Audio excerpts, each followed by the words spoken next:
And it's live. We live. 1, 2, 3. We made it back. Back live. The last live shut down early. My bad. So we live now? It wasn't my fault. It Alright, was so technical difficulties. But yeah, yeah, your reception here is kind of ooh-wee. man, we back in action though. All right, so we getting ready for Yeah. So this is the Hangout on S.STREET Media. Welcome. Definitely the call of the people. You ever had a call? Call? Like your parents had a call for you, like you knew the distinct call out of everything, like No, she could have my mom whispered. used to just yell out the window like, she would call my name like, Jesus! Nah, but yeah. Nah, but yeah. My pop was Yo, what's the Wi-Fi in here, y'all? in this fucking bar. yeah, we got you. Yeah, like a whistle. What was the whistle? He was like, yeah, something like that. Like, and then, like you would hear that whistle if you was on the other side of King Plaza. Oh, wow. like that was that kind of whistle that we would do. That was crazy. My mom pops was on that. You know, they still kids. So if anybody ever come to you say we said to send them to you, like what? Like I don't know. Audio is going up. One inside is up. Watch out for the white van. That was the other one. They take boys too. Not just girls.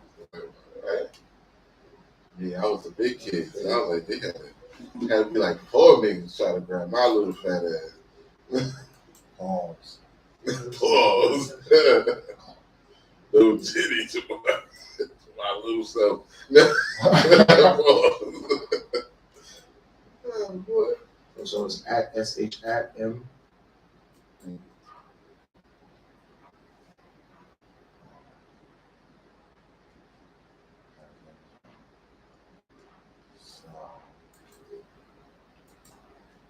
Audio is up.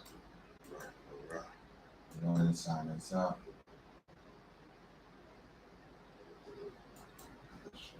Open it is up.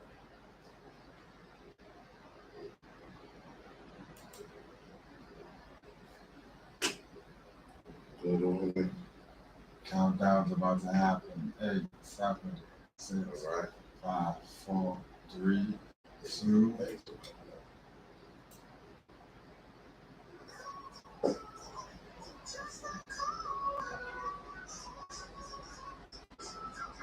Yeah.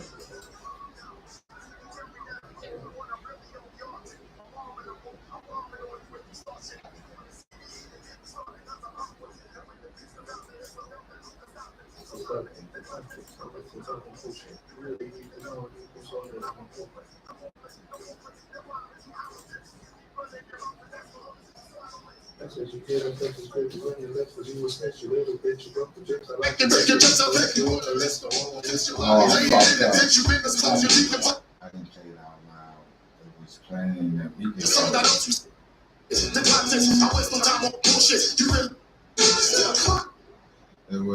It was playing, we could hear it, but I didn't have it, so the track was hearing. I mean, the shit that I'm taping is hearing it. So we're doing it again? Yeah.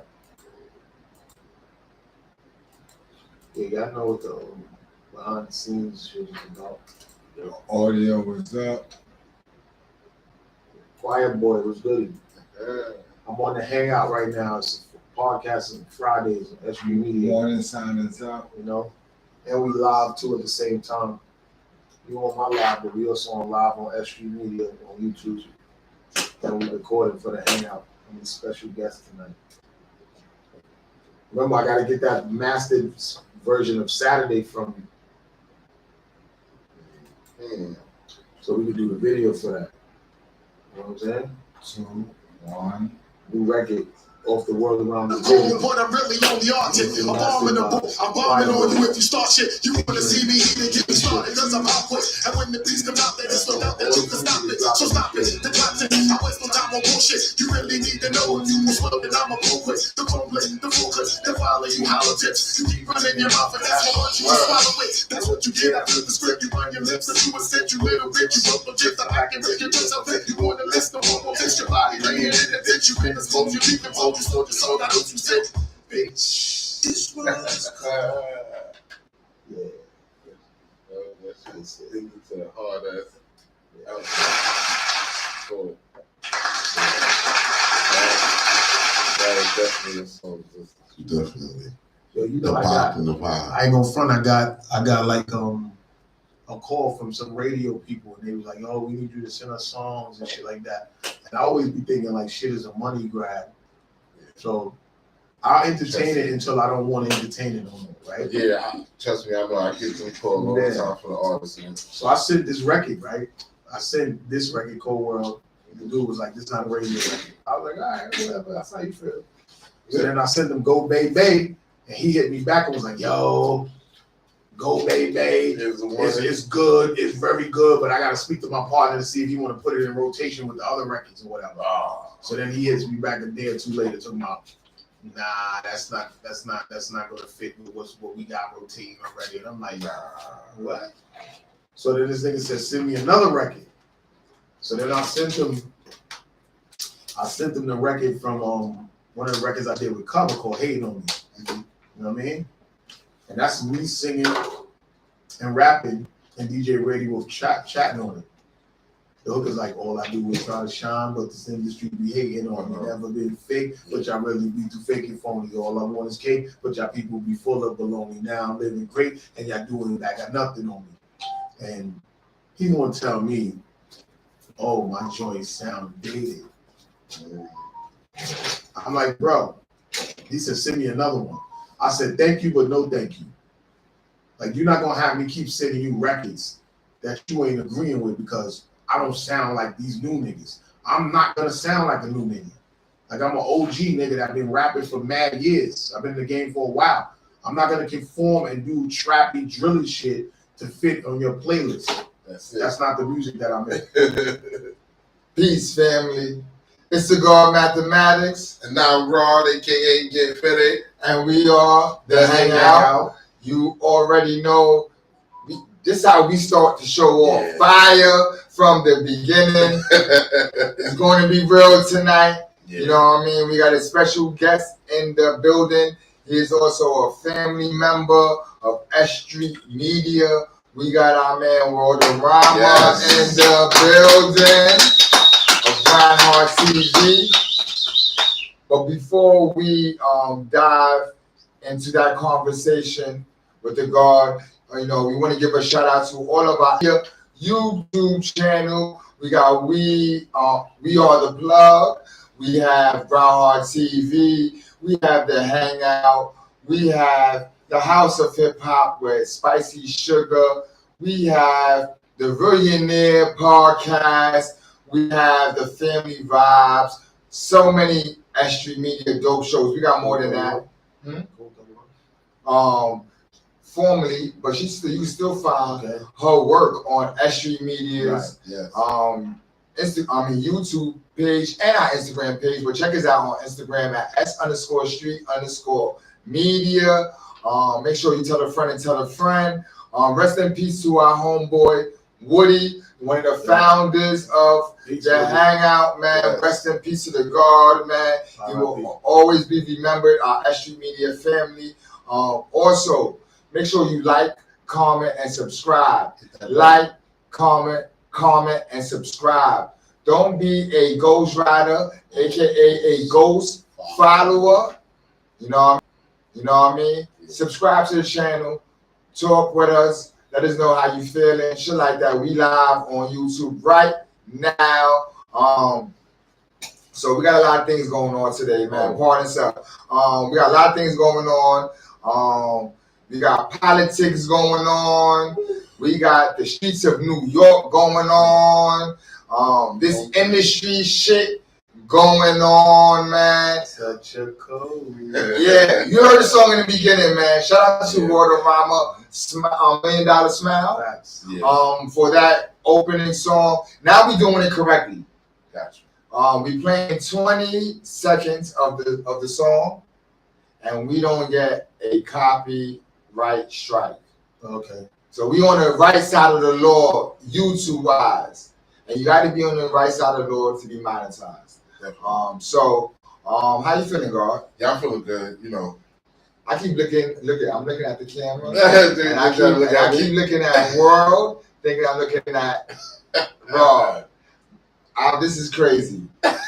Yo, you caught on, right? Yeah, I caught on. Okay, I see how you got it. I'm high. I'm high. Don't want your wisdom. Yeah. I'm high. You're high. Yes. Snow cap. Weed Review will be happening shortly. So, Rod, what's going on, man? Yo, I'm good. Just same one thing, working hard, everything like that. You know, I was getting up for work one morning and I looked in my closet and I looked and see that all I had was a whole closet full of work uniforms. Like, do I really go out anywhere? I don't have any clothes. So I kind of figured out like this summer I really want to weed out of my Ronald McDonald uniforms and just try to level it out, things like that, and stop. I think I spend money on the kids. That's another thing that happens. You want to buy yourself some Jordans, but then the kids say they're hungry. You must be rich, man. I wish I was. You know why? Because that's what Bill Gates and them dress. They dress the same. They wear the same outfit. Every day. Bill Gates and them dress. They dress the same. They wear the same outfit. Every day. Them motherfuckers is like, Knight Rider. He had the same outfit and everything. Michael Knight with the same jeans and boots and that jacket. Facts. Indiana Jones ass nigga, man. Them niggas don't change outfits. Same Well, he got on WB in 1718 tonight, so he right I had to get comfortable and chill on the block. So we have to hang out. That's a fact. Shout out to the maker of the Style by Poverty stuff. Make sure you check it out. Yes. Let me just say this for myself.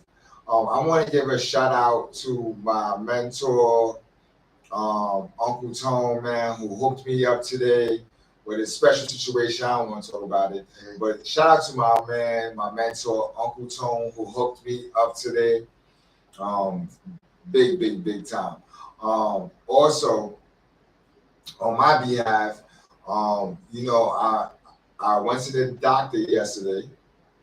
They say as black men don't go to the doctor like that. That's a fact. Gotta do that. I do my checkup, and I noticed that I haven't been there in 2 years. So that's the first time I skipped a year. I usually go twice a year. But after that colonoscopy shit, that shit kind of, I'm like, I'm done. They weaned you away. Yeah, I need to take a little rest going to my daily checkup. But no, so it's been 2 years, and I went yesterday, and so I'm glad I went. I just renewed my situation, my health care plan, so shit is good. I did a checkup on everything. Restart. Hey, yo, chill. Yeah, it's like a birthday thing. I did that, but I also went and got a referral for mental health for therapy, and you could get that through Medicare and stuff like that. So I did that, and so last week we was talking about mental health slightly. And with Kalia Clark, I think on the show or off camera, we were speaking about, I think, to get your life together, your mental health comes first. You know what I mean? Number one important thing, one of the things that people overshadow is not one of the things people focus on, but I think mental health is why a lot of this crazy shit that's happening in the world is happening, because a lot of motherfuckers is loco. can't process it. Facts. Would you think that would make people be so local, like that? While people need to get like mental health help. I think that people are dealing with traumas and don't know how to deal with it, and sometimes it come out in negative ways, and we gotta find new ways to channel these traumas out, whether it be creatively, whether it be through some type of journaling, stuff that other ways to channel pain. Because a lot of us is going through things, man. I know for myself, my mental health is very important to me. I used to go to a therapist not a few years back, probably like 15, 18 years ago. And I needed that. I needed a person to talk to, a person who doesn't live within my life, that's not going to judge me or be biased to anything, and have a pure outlook on what I'm talking about. And so I'm trying to get back into that. So me going to the doctor yesterday was a positive thing. I don't want to say the thing about it is I had a doctor's appointment yesterday, but I actually went the day before by mistake. You just walked into the doctor's office by accident? Nah, it was closed on Wednesday. I just took a ride. Pause. Hey, Yeah, pause. I just took a ride, man. So I wasn't. I was anxious. I didn't have my glasses on when they sent me my appointment letter. Yeah, they sent that through the text. They sent me my appointment letter. Yeah, they sent that through the text, and I didn't get it. I mean, I didn't see it. I just saw July 10th, 2024. And I assumed that it was like they're gonna send this the day before, so it must be tomorrow. And it wasn't. It was 2 days before. How far was the ride? About an hour. Wow. Bronx to Washington Heights. Bronx to Washington Heights. Yeah, I don't know. That was an hour trip. More than that, probably like an hour. Probably like an hour some change. And at 161st, the fucking train is fucked up, so you gotta come out the train. Had to catch the shuttle bus. So you gotta shouldn't have took an hour and change. You gotta come out the train and then go back into the train station. Pause. Yeah. You gotta go back into the train station at another. I'm transferring from the 405 or the 4 part itself to the D or the B. Oh, pause. But isn't that was the first? But it was fucked up. Yeah, so you got to actually leave the train station to go from the 405 to the B and D. Pause. You got to come out. It sounded crazy. It sounded crazy. So you got to come outside, pause, and go inside. Pause. Yeah, that sentence. I should have figured out a better way to say that. Elaborate the situation. Yeah, we could. So what you call it? So I think that's in my behalf. I think mental health is a thing that it's a lot of things going on with people, and I don't know if they don't know how to deal with it, or you got a lot of people with schizophrenia, like these bums. I'm not gonna say it's crazy, but a lot of them are, and so I don't know what it is that they letting these motherfuckers out from, like the psycho wars, or they letting everybody from prison who ain't mentally correct. I don't know. I actually got a piece of a movie that we doing with $1 Million Smiles on schizophrenia, and it's called Schizo. I got a clip of it on my joint where, it's like parts of the movie, and the part that I put up on the clip is when the character that's playing the schizo guy, he kills me and Crucial in the car with him, taking him somewhere with us, and he's hearing voices and everything like that, and he can't control it because he didn't take his meds when he left the house. So when we came out, we was going to get some trees, and we saw him sitting on the stoop, and we told him to come with us, which is on my page. I could go to Groundhog TV Podcast or Worldarama, and you'll see it. And when he's in the car with us, and he's hearing voices, and we just talking to him and bugging out with him and stuff like that, and at the end he kills us. Kills us in the back of the head in the car, and then runs. but it's more clips that leads up to that, and those parts aren't dropped yet. We drop in the movies where they show you like parts of it first, or that part is there. So it'll be other clips and show you where it leads up to that with us. You know what I'm saying? Like, speaking of Weirdy Wolf, Groundhog pulled up today to the show, man.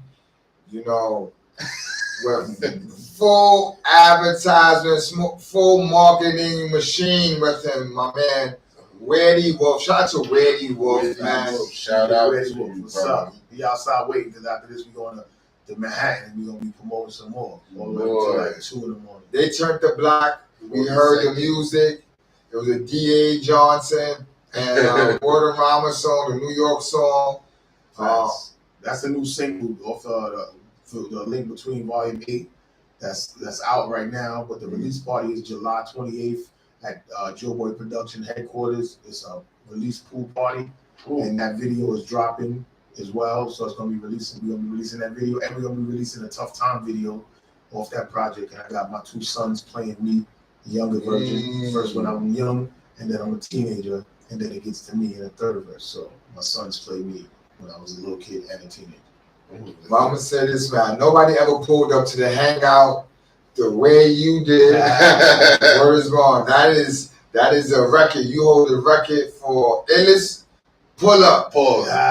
To the Hangout, because that was like word. That was star-studded shit, man. That's it. Hey, your 2 together work effortlessly with that marketing shit. It seems like your 2 got a synergy when it comes to that shit. Y'all both go hard, grind hard, heavy when it comes to like marketing. And so I admire that. You know, before we get into it, a deep convo, we just want to go through some things that's been happening. Media stuff. Yeah, stuff's been a lot of things been happening in the media since the last time we was here. Last time we was here we was here with Kalia Clark. The Friday before that, or the week before that, we was with my man Beans WB. And so last week we was going into like black female wrestling, like at an all-time high. But right now, and it's crazy because I would never think that we would actually even be saying this, but they try to off the president. Boy, Off the president. Boy, the former president. Former president. They did. Donald T. Yo, Trump, what's good to all my Trumpers? That is crazy. Live in flesh. Not like, this is like Ronald Reagan shit. This is JFK shit. Trying to take him out. Every time they try to assassinate a motherfucker, it's always like in public. It ain't no secret stuff. You know what I mean? Like it's always in public. So they try to do that. They said that if he wasn't just looking this way, the bullet would have hit him dead in his melon and finished him. But since he was turning that way, and he turned that way at the split second when dude shot the shot, the bullet only grazed his ear. It's crazy, man. It looked like a fly was by his ear. Like that's how I was so not thinking it was real. Like when it was a lot of stories. When my homie showed it to me, like right after this shit was happening, he showed it to me. It looked like a fly. That shit was fake. And then, but he was playing it with no volume. And when he played it with volume, I heard 2 or 3 shots before, or 2 shots or 1 shot before he swats at his ear. I said, oh no, that's real. Because that was a gunshot. Right? Because my man had played it with the volume off, so it looked fake that way. But when I heard the shots and his reaction at the time of the shots that's happening, I was like, oh, and the return fire, oh, that's real. That's real. People was like, yo, it's a firecracker, and they thought this. Or this girl Amanda Sills, she was up there talking about how fake it was. Conspiracy theory bullshit. She was like, I grew up in Harlem for long enough to know that it's some fake gunshots. And And you know, in the movies, they'll take the blood pills and they'll put it in their mouth and they'll bite on it and then they'll rub it. And I'm like, bitch, what you talking about? Niggas WWF. But two people got killed. Yeah, Exactly. You know what I mean? 2 people were unalive. Yes. So I thought it was one though, and another person got shot and survived. now what's what one hit. One. One K was the young boy, and 1K was in crowd. Yeah, I wasn't counting the assassin. Yeah, so that would be a great conspiracy where 2 people getting killed. Mm-hmm. Yeah, I don't get that one. Let me like, sacrifice myself. I can see it being set up, like somebody set him up to do it. Like he wasn't a lone wolf that just said, "I'm going to kill the president." Somebody could have set him up to do it, but it wasn't staged to where it was fake, and it wasn't really shots fired, and niggas didn't really try to blow his brains out. Exactly. Like they already did that to JFK, right in front of when he was in the Lincoln Continental drop top, riding in a procession of mad people and cheering him, and blew his brains out. So it's not Martin Luther King the same way. So what's different about Trump? Somebody tried to blow his brains out. The only problem was that them Secret Service seen that man up there. And that was the problem. And mad people was talking. I got footage. That's the conspiracy. That's where the conspiracy is. That's the conspiracy. But it was really, if that bullet would have connected on target, he'd have been finished. They said police made contact with him. They said police made contact with him before he prior to that. I just heard information that he cased the spot 6 days before. They're going through his phone. Yep. He ordered explosives and shit prior to that also. 21-year-old. He like a weirdo. I'm not gonna lie to you. He look like some X-Files shit. Word. He look like most of them do. Yeah. He look like a Lee Harvey Oswald type person, weirdo type of guy. But you know what? I'm glad that it wasn't a black person that did that. I agree. Because then it would have been a whole nother thing about this nigger and blah blah blah. Because you know most of the supporters, Trump supporters, you'll be surprised. There's a lot of black and Latinos that support him, but the white people feel like he's their savior, and that he's a big Klan member that's revolting all of the liberals in the country. But it's really, we're all working class people that believe in what he's saying. Exactly. And we already had him in there for 4 years and seen what he did, and seen how he was relentless to making sure that America was being taken care of first. So I think that's what people are missing. Everybody just talking about how brass and how his conversation is and how he projects what he says. It's not what you say, it's how you say it. But being a commander-in-chief of what was supposed to be the greatest country in the world and the most feared and revered, he can't be a pussy nigga like Biden. It's that simple. He can't be an old, decrepit pussy motherfucker. We need a tough, straight, no-nonsense president. And that's why I think America loves him and that he's going to win. Yeah, he put on that show. And he's from Queens, so shout out. Queens. Queens, the money. Yo, you know, it's crazy because I think he was winning already prior to. So this is kind of like took him over the edge. Yeah, he had a 50 Cent moment. You know what I mean? They had and when this was, my homie was showing me the video. And they had the 50 Cent Many Man music playing. Oh yeah. I said, verse. This is what I said at that point in time, and that's word of mine. I said, yo, 50 just made $1 million. Yeah, because so many people. I said he made $1 million. I know that for a fact. And then a couple of days later, they said Spotify was up like $1 million plus. Yeah. So I know for 1 billion streams, niggas only make it like 45,000. True indeed.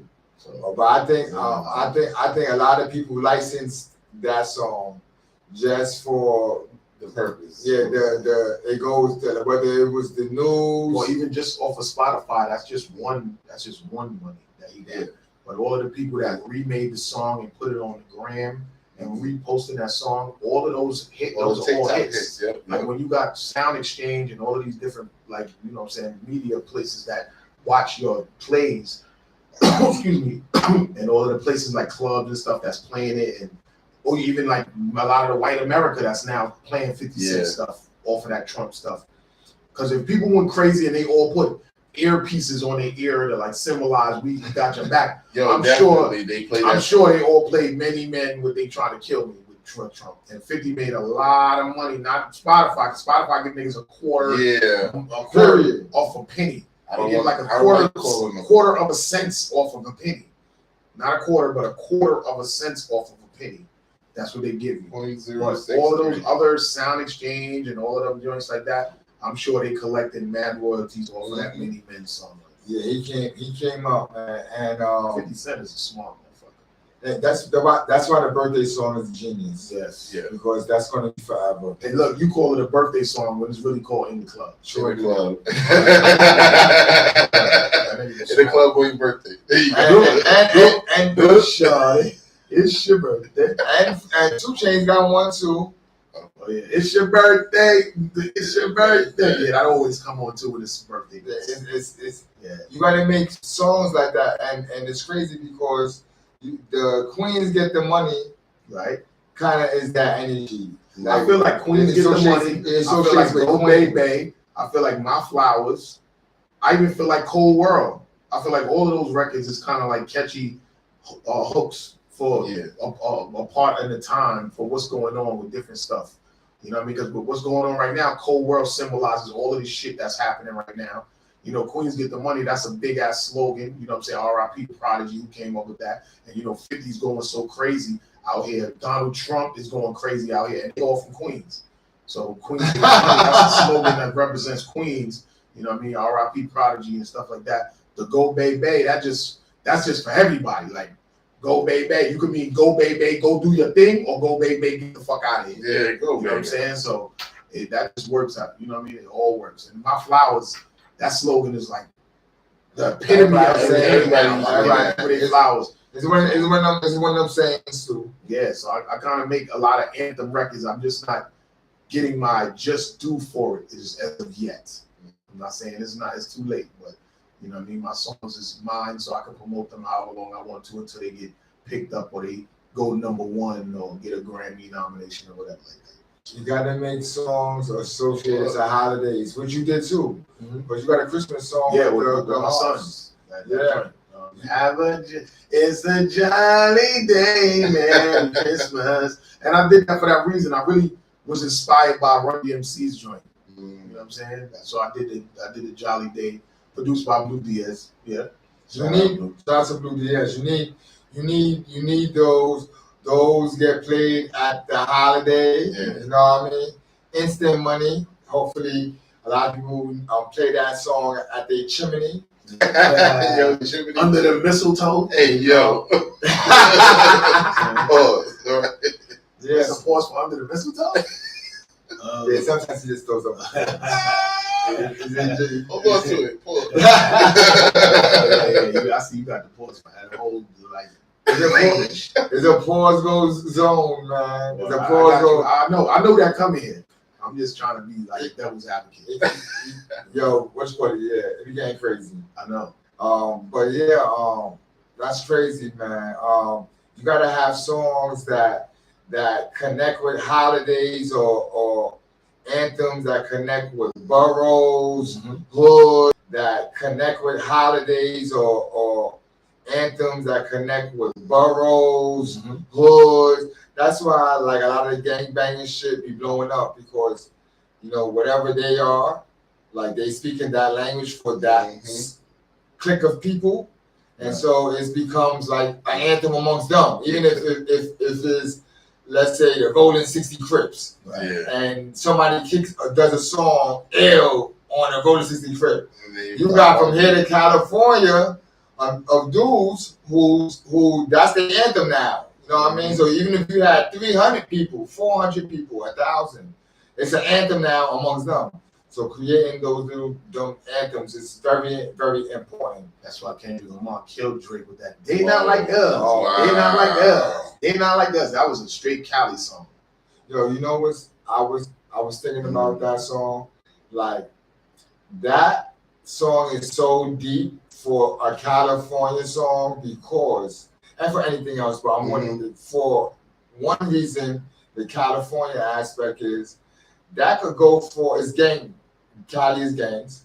So any game other than yours, instant is like it resonates automatically. Everybody. Whatever I am and you're not, that's what that song stands for. Mm. So it could be an enemy, it could be whatever. Like that's gonna be around. That's gonna be around for a long time. You think the Bay gonna let you disrespect Pac, nigga? That song is gonna be around for a very long time. It broke so many records already. Spotify wise and stuff like that. Yeah. He that's a $1 million song now. That's when one of them songs that you pass the copyrights down to your grandchildren. Yeah. Well, they were like, yo, make sure nobody use these words because we got money on it. Any combination of these words is like the Bonita. I want my money. They're gonna be like the Marvin Gaye family. They coming after everybody. Everybody. You say what's going on in a movie? We want money. We want money on. What's going on is my granddad's song. That's a fact. That's crazy because on my podcast, Groundhog TV podcast, I had Al Nan there and his momager, and her father, his grandfather, is one of the guys from that group, the Percussions.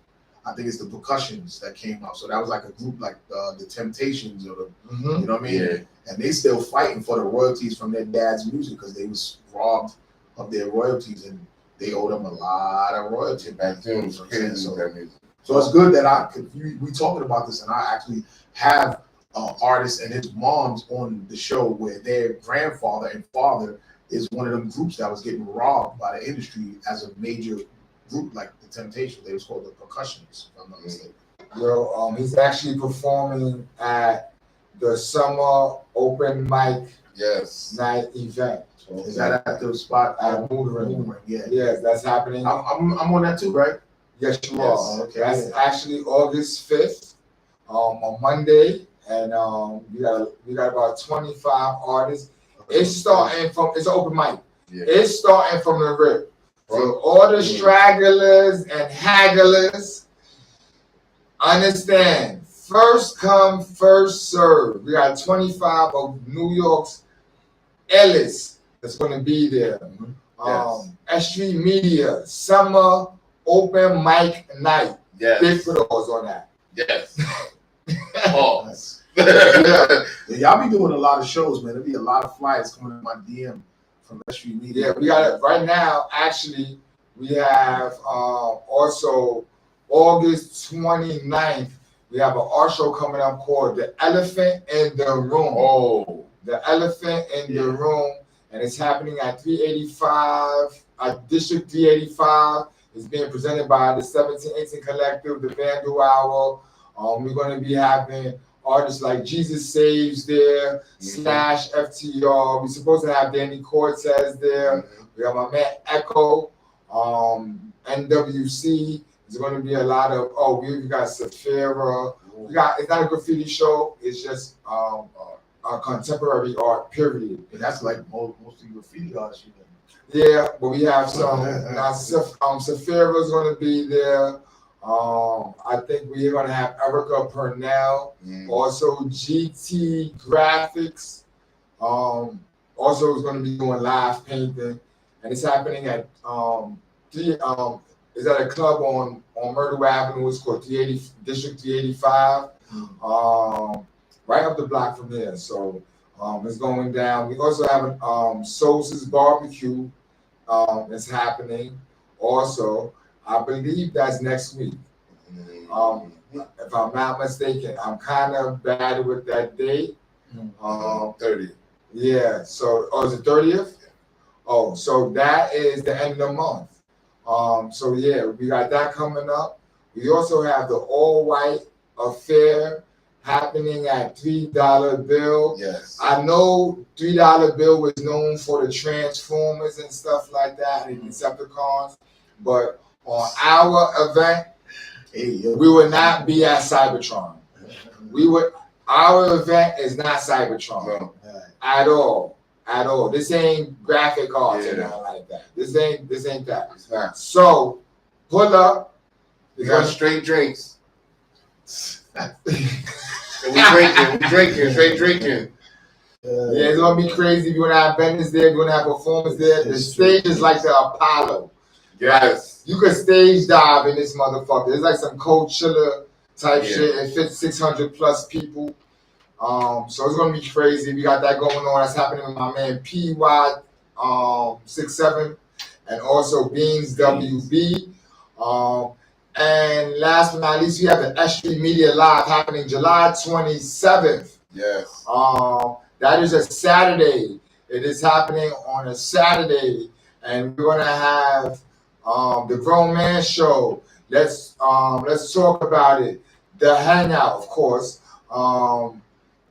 We are the plug, and we having a special podcast guest.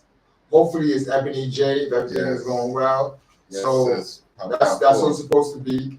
And the Billionaires podcast will be on also. We did it last time at BK Sampler. Brown Hall was on there. He had D.A. Johnson, Wade Wolf there. Shit like that. So, yes, we always have a lot of events going on. Real quick, this is happening right now in YouTubeverse. YouTubeverse. YouTubeverse. If you watch Math Hoffa's Expert Opinion, he had a host on there named Champ. Also, there's Gap Murder on there. He had Mecca. He had Bigger. He even had Heineken and Esso. So he then had a lot of different co-hosts, and that is in his own right, positive and negative. So with this Champ thing, the Champ thing really went left. They had a fallout. About the fallout, man. Like you darling around. The original fallout with Math Hoffa was the fact the original fallout with Math Hoffa was the fact that he lied about going to see his grandmother. Wound up popping up. Math Hoffa goes out to eat. When he goes out to eat, the place that he goes out to eat, the dude is in there. And tell him like, yo, it's crazy because your boy was just here. After his boy Champ told him, yo, like I got something happened with my grandmother or my mom or some shit like that, and I gotta go. And he couldn't make it. And then Matt Hoffman wound up going to the Brooklyn Chop House, and this nigga Champ is in there upstairs. And the restaurant told him. They said, look, yo, your man is here. So Matt goes. He was hiding. When he go upstairs and he seen Matt coming up the stairs, he ran to try to hide. Yeah. And then when Matt like caught him, kind of like got a hold of him the way they could talk. He was like, "Oh, I'm sorry." But I'm like, why does a grown man have to lie to another man that want to do other plans with somebody else? A grown man. Yeah. And so that says a lot. That was the first thing. Yeah. And then I believe. I don't know this for sure, but I believe Champ meets Bimmy through Matt Hoffa through the show. And so Bimmy takes him under the wing. Right. And when he takes him under the wing, they supposed to start a podcast. It's supposed to be him, Soul B, aka BO. They're supposed to start a podcast. Right. And then Bimmy flies him out to Memphis. Put him in a dope Airbnb. He had a chef there waiting for them, taking them out to eat. They say homie was showboating even when they go out. Someone's kind of showboating, whatever, not trying to move accordingly, move together. They riding around out there in Memphis. And it's killers out there. Yeah, of course. That's where fucking Dolphin niggas. So you gotta move militant. You got to. You out there with millionaires and rich white people that's trying to get into this black culture, this podcast game, and niggas is pulling you into something, and you already having a falling out with the podcast that you're a guest on, that somebody co-signed you for. So if somebody you met off that platform and you going over there to them and you talking shit about the niggas that where you met them at, and then here it is, they giving you another platform where it's some real official shit. And you go and steal niggas' credit cards and shit, try to charge up $43,000 Apple Store. at the Apple Store, and you buying fucking Black and Miles Black with and the Miles card. and Lucy's. Not even covering the face. Nothing like, come on, my nigga, like you bugging, son. Like you need to stay in the hood. You know how some niggas just say, people say some niggas can't go. Yeah. Yo, he just can't go. He can't go. He can't go. He fucked that up. And it goes back to mental health too. It goes back to what we talked about earlier, mental health, and in the most serious way. Yeah. In the most serious. I think serious mental way. health in his case is more of stupidity. Sneak thieving or thieving, stealing is there's something wrong with you when you're stealing as an adult from your friends. I'm not talking Or about people that's putting you on. Yeah, I'm not talking about establishments. Right. You know what I mean? Like boosters. I'm talking about you're stealing from your aunt while she's in the other room. Cooking you dinner. Yeah. Exactly. Straight arm in the purse. Like she cooking for you and giving you a place to stay and letting you get showered up, cleaned up, and this is your aunt that loves you. And you steal from her. And that's kind of like the equivalent of what he did. Somebody pulled him into something. You was already having a falling out on your other establishment. And wasn't doing too well. From what I'm hearing, it wasn't doing too well. Right. And he was kind of like trying to help him out. Right. You know what I'm saying? And they still was letting him shine. They bring you somewhere and you so fiending to go in the house while they all in the pool so you can steal $250 out of a wallet and take a fucking American Express card. That's it. So then also, because I listened to the show like last night. Because math shit comes up my timeline a lot. You know what I'm saying? I remember math from back in the days before the whole snuffing everybody shit. There you go. He was just a battle rapper nigga, and you know what I'm saying? He was trying to rap and shit. I remember him.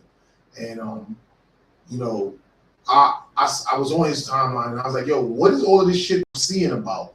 Like, I don't be in everybody's personal business, even though I'm a podcaster, but I'm seeing this shit on my timeline too much. So go to the show today at 6. We're gonna be talking about everything that happened. So I listened to that shit. It was like an hour, a little bit over an hour. Yeah, it wasn't that long. You know what I mean? But it told exactly what it was, and then he had video footage of it on the show, in the Which TV is screen, crazy. which was like, yo, it's not. You can't not believe him. The video footage is like him going into the dude's room, or the female's room, and then going to the store to use the card. They got all that shit. I'm assuming they got the Apple shit too. Everything. They got all the footage. They told them. They said they got all the footage. And they didn't even want to tell. They told Benny and they told Math Hoffa don't. And when they called Math Hoffa and told him, and Solo B, they was like, don't say nothing. Don't tell him nothing. And they was like, wow. Like, we brought him around. So if he stole from y'all and he's trying to make a grand larceny fucking charge off of it, we gotta let this nigga know. Like, nigga, you bugging. We brought you in something, and Soul B didn't even want him there. He was like, yo, I don't think we should bring him in because he did some research through the jail system, and they was like, what I do is not right. And they said he got caught sneak thieving in prison. Exactly. That's not good either. You know what I'm saying? Stealing, like addiction. I'm not talking about for the come up. Like addiction. Those people like that, like people, what they call it, habitual liars and stuff like that. Compulsive. They're compulsive. Like that shit is crazy. Like so that's something mental. That's not just like some regular shit. Like they be doing stuff just cause. And that's just stupid. But I get it if you was beefing ass nigga, right, and you want to steal shit or whatever. While you was out there in Memphis or wherever you was at, you could have went to stores and stole shit, and that was satisfying your urges and your wants to just steal for no reason, like little small shit, like those Black and Miles and shit you wanted so bad. You could have stole those, but you want to steal money out the wallet and a credit card out the wallet of the people that flew you out there, put you up in a mansion, Airbnb, got you catered chefs in all of these places, got you in Rolls Royces doing all this shit, and you still steal from these niggas. And when they send you back to Brooklyn, not knowing what's up, you do it on camera and you act like you didn't know nothing was you. And they were supposed to go to Las Vegas. Right, like you didn't know nothing was you. And they were supposed to go to Las Vegas. Right, but he turned it down. Because so that alone should have told you something. That's what it was. While they over there, I'm going to spend this $43,000 over here. And what the fuck was you possibly getting? He must have been trying to start his own podcast. I'm gonna steal buying equipment and all that. All the equipment for my own shit. You know what I mean? Lease to the building. Like, come on, son. $43,000. And then he was on like, I think he was on like a electronics store. That's a couple of computers. Only a couple. That's a couple of computers. That's a couple of desktops. Cameras, camera reds. Yeah, he was definitely going to open up his own studio. Shit. Like, fuck these niggas. He's like, fuck these math and them niggas, man. I'm going to do my own shit. That's what he thought. It's going to be a quick come up. He was dumb for that, though. Yep. You know, credit cards, they automatically, once you see a big purchase like that, they call the owner and be like, oh, you authorize this? And then they'll give the people the cameras of the stores. Every place got a camera. Yep. Like, I don't understand what the fuck was he thinking. He didn't even say somebody else in him to do it. He did it himself. Yeah. He's an asshole. And then the other funny thing about it is, after he stole the money out the mansion, right? And they went out to eat that night. The lady was about to pay the bill. It was like, they said the bill was like 40-something hundred in food. And he was eating lobster, everything like that. So when the bill came, the girl is looking for the card. And he's saying right there, smacking on lobster tails and everything, acting like he don't know nothing. Boy. Like, yo, you're an idiot, my nigga. And I met this guy before, like at an event in Queens. And so you seem like you was a cool guy, but that goes to show you that it's so many niggas that could play cool and like they seem like they got it together and they, you know what I mean, their energy could be up to par. But yo, niggas be just real lame bozo ass niggas. Yo, his career, I'm not gonna say it's over, but it's damn near.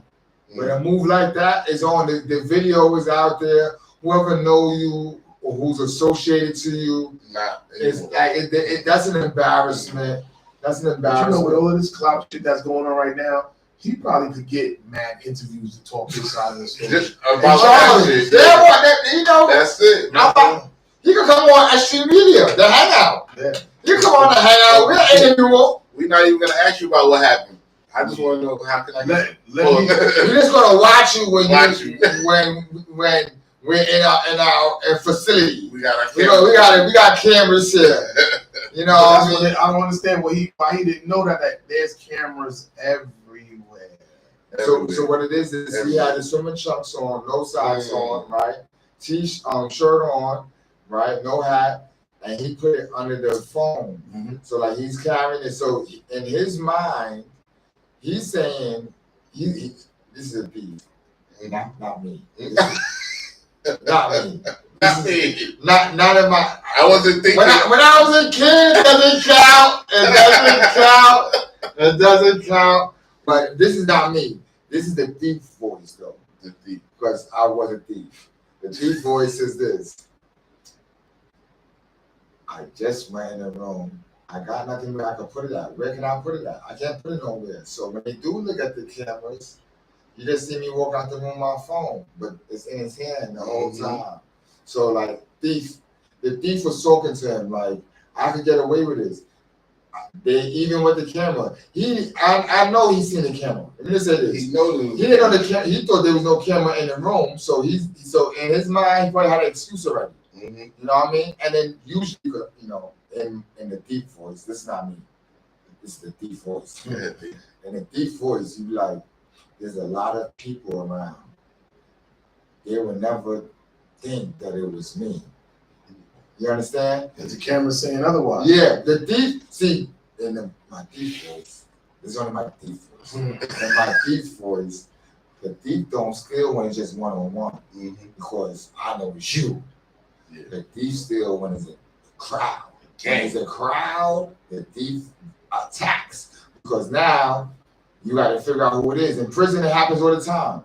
It's 50 motherfuckers in the dorm, and somebody steals something, sneak thief something, and now you got to go through 49 motherfuckers to figure it out who it was. By that time, the motherfucking high drops be 8. That's it. Or you animals who's I'm checking everybody. Yeah, I've been around some gangsters. Like that wasn't me. I wasn't one of those guys, but I've definitely seen it happen. Like everybody opening lockers. Everybody right now. Yo, show me your locker, man. Right on some real shit. And so like it does happen that way, but the thief attacks in groups and when in the crowds, they don't do it solo. The solo you can tell you know it's you. Motherfucker, I just went to the bathroom. Where is the $100? Where's my cable bill? You just stole the cable bill? That's it. Damn. You look through the cable bill. You know what I mean? So like that's crazy. The weird shit about it is that when they went to out the heat later, and the girl's looking for the fucking credit card for the $4,600 food bill, you sitting there with it in your pocket and acting like you don't know nothing, stuffing your face with lobsters. That nigga's goofball, son. I ain't gonna front. Those is dangerous. Yeah, those is social paths. Yeah. Like you gotta watch. And you know what? Though they was gonna like Soul B could have been blamed for that because if they both would have went back to New York and that card was charged in Brooklyn, exactly, they would have thought it was Soul B. But luckily he went to Vegas with Bimmy and them and the rest of the people, and so that when they seen that the card was charged in some bodegas and shit in Brooklyn, Bimmy was like, "Yo, Soul B's here with us," so it couldn't be him. The card just was missing when we all was together the day before. Now we went to Vegas and this nigga went back to New York. Exactly. Who else could it be charging that card out there? The people never been to Brooklyn. How the fuck the card get to Brooklyn? This nigga was just there. There was a question of a card missing. He flies back to Brooklyn and now the card being charged. Of course it was this nigga, son. The fuck? You gotta be careful. Thieves and liars. Yeah, thieves and liars. Like yeah, that. those are the building blocks to disloyalty. That's both. Those are the building blocks to disloyalty. If you do those, it's a possibility. Not a guarantee, but it's a possibility you do some disloyal shit. Speaking of that, also let's talk about backdooring. We wanted that pause. Hey yo. We want to speak about underhanded shit, aka you know. So, fuck it. It's a show. Yeah. Backdooring. Pause. So, that is a form of backdooring. You know. Break down backdooring, man. Backdooring is when a person who you are intertwined in some form of business or associate, they don't gotta be business. Yeah. You could be in some type of relationship, whether it be friendship, a business, associate, or whatever. When you're working together and you're doing things together with the mindset that you're working together, and in some form of fashion, one of the people do something behind the other's back, whether it be sleep with the person's wife, whether it be stealing money from the company account, whether it be trying to form a business with someone that you're both associated with, whether it be throwing dirt on someone, your business partner's name, shit like that. It comes in many forms and fashions. Well, I have a different version. What's your form of backdooring? To me, is like Math Hoffa, and I'm going back to that scenario. His man plugging Champ with him. Now that's backdooring because he only got in because somebody backdoored him. Pause. You know what I mean? Like somebody plugged him and co-signed for him. Like, yo, put him on. Just like somebody co-signed him to Bimmy for him to go there. When Soul B was like, nah, I don't trust this nigga. I heard some shit about him in jail. But Bimmy's one of Bimmy's right-hand mans that he believed in co-signed this nigga Champ. And that's, to me, that's a backdoor. Like somebody backdoored you in and you still clowned it up. You feel me? That's what backdooring is to me. That's enough. And I would say that is one of the in the industry. That's one of the main forms of backdooring. Yeah.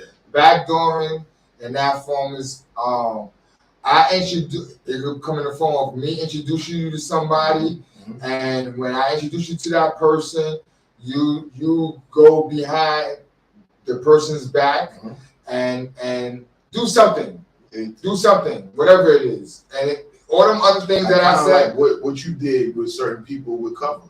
That happens, and me too. And like how I brought people in on situations with me and cover, and other people did some backdoor shit trying to, you know what I mean, finagle a situation. So yeah, that's what I look at backdooring as. Yeah,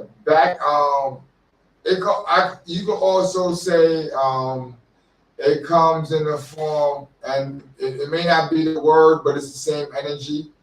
Whether it be, I call them energy stealers, people who's around you just for opportunities, and they're coming with you, and then try to do their own finagle, and then not fuck with you after that. That's actually like what Gemini the Gifted one said when he was up here on the show. Finagle, and not fuck with you after that. That's actually like what Gemini the Gifted one said when he was up here on the show last week. He said that when he got his deal, he brought a lot of his dudes in from his projects in Brooklyn to get them all in a group situation under his label. And they all went and finagled something with the A&R to get themselves in a situation. Although he brought them there. To finesse a situation for him and his boys. And them niggas trying to finesse a situation for themselves without him. And he said that when he told them he ain't feeling that, and he ain't rocking with them, if they do that, the label already knew that they already had a money investment in him already with the album and everything like that. So they deaded that whole situation with them other niggas. So them niggas now feeling the way and they mad because he brought them in on something and they tried to backdoor him out of a situation with the A&R nigga that he brought them up there to meet. And when he stopped it and he showed them how strong his arm is, that nigga was mad at him. But yo, they got what they deserve.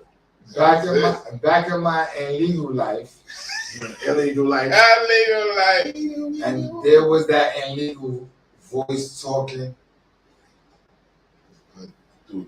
Never let them meet the plug.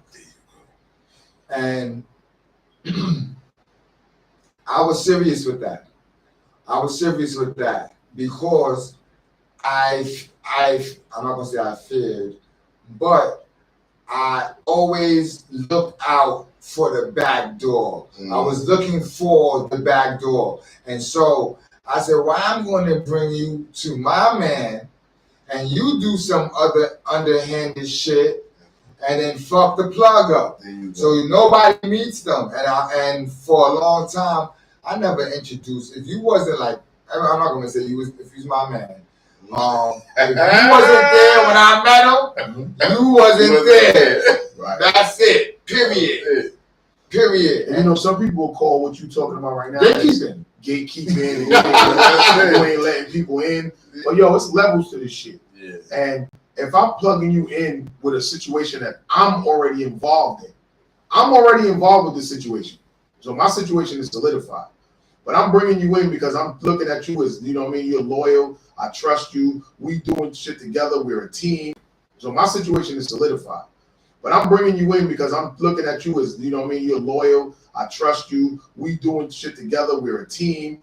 And I plug you into something and you try to take that something that I plugged you in and try to build something out of it that X's me out in like a sneaky manner or just doing some like underhanded shit and not even just informing me about it. And yo, it's levels to this shit. So that means I can totally understand why some people won't extend that hand and introduce people to the plugs because y'all niggas don't know what to do with the plug. Y'all have fucked the plug up for me and you. You gotta be, I'm learning now, you gotta be shrewd. Yes, it's shrewd. And I'm not. And I be around shrewd people. And there was a time when my business partner, 1718 Sosa, was super shrewd.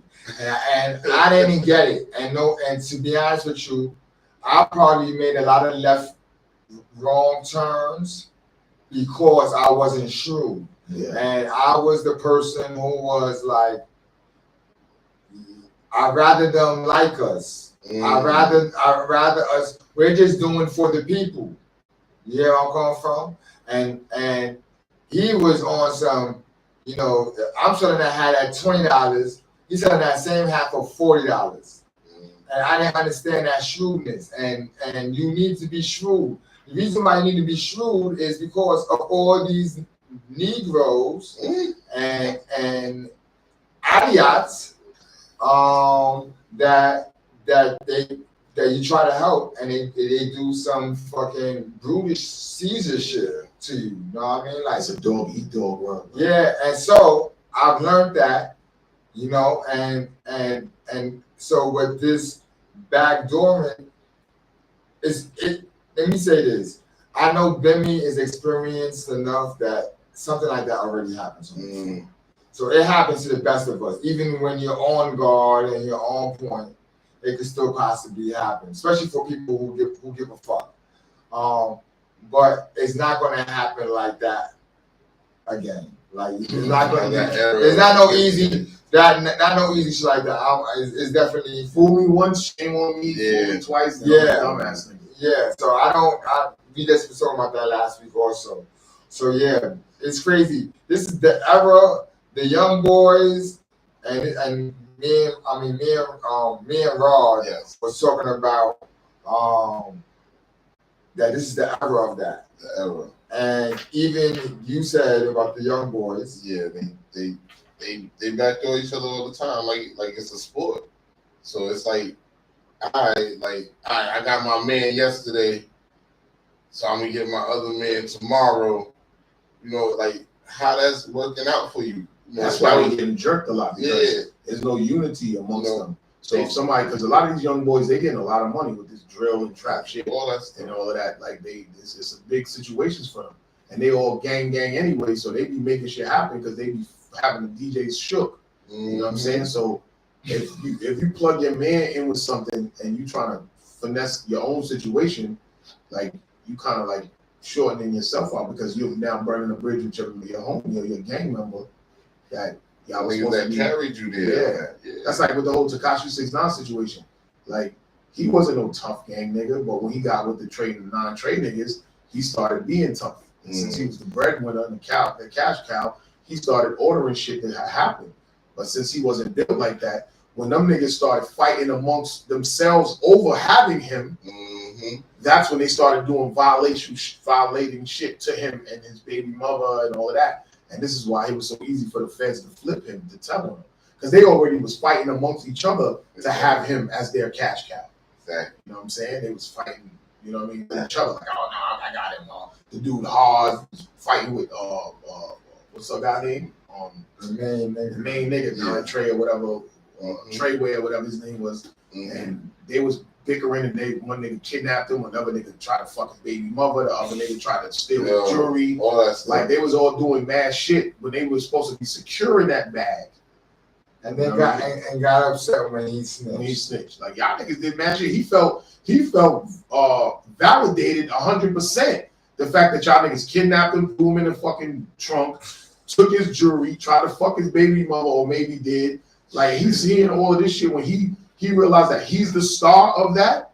He don't realize that he's the star of that because y'all niggas was protecting him and scaring niggas up to get niggas to do more shit to him. But that nigga was the star. So y'all was supposed to protect him at all costs, like y'all was doing when it came out to outsiders. But y'all was fighting amongst each other to have the grasp or the grip on him, and that's where y'all fucked up because y'all was been getting investigated. Exactly. That motherfucking CEO Chris nigga been an informant. That's crazy. He been an informant. He been ratting on y'all niggas and setting y'all up. And then once Tekashi came around, being a bozo nigga that wasn't about that life, but just got that protection from y'all, and him having that Ecuadorian cab driver, you know that nigga snitching. He ain't trying to hold it down. He's there for Tekashi, and Tekashi feeling violated and snitching, so he gonna snitch. He actually called the cops when y'all kidnapped him. All it did was the money just up the level of crime. That's what it did. Exactly. Just up the level of crime. That nigga CEO Chris, he been ratting on him. They been getting investigated. So Tekashi coming in and them niggas starting to violate him because they was inner fighting over who could have him the most and get the most money out of him. That was easy for him to be flipped because y'all niggas already fucked it up for yourselves. But y'all already was getting investigated anyway. The CEO Chris was giving them bricks and a whole bunch of shit, and he was already a cop by that time. Another version of dropping the bag. Yep. There you go. They was in position in so many ways, and they dropped the bag too. They would have been huge. Like Tekashi 6ix9ine would have probably still been winning right now if them niggas really organized and did it correctly. And he would have put other artists on that was his man's that would have did good if he didn't go through all of that. See, he got famous for ratting and going through all of that shit. But just think if he didn't rat and they was all unified. I keep forgetting this nigga name, Treyway or whatever his name was. Yeah, he was already signing other groups and shit like that. So it was mad niggas that was signing to that label and happy to be down with it. You know, they could have been on top. They could have had a whole couple 5 to 10 year run, like, you know, Bad Boy and all these other niggas that was doing mad foul shit, but still was winning. They had like a 1 or 2 year run, not even 2 years, a 2 year run, not even 2 years. Like 1 year, like y'all make it 9 months. Word. They never made it to become seniors. Yeah. Yeah, they got left back. Them niggas was only rich for like 1 year and got 15 years. You know what's crazy? Most of these kids, that's their run. That's their run. They happy with that. They run is like no more than 2 years. Lucky they see 3. And before we get into, you know, I want talk to the guard and go into detail. You know, this is the man who started Grind Hard TV. This is the person who's been moving and grooving in these industry streets for a very long time, 20 years plus in the media side, 20 plus in the MC side. Facts. You did from dancer to podcaster, from gangster to motherfucking broadcaster. You know what I mean? You know, we have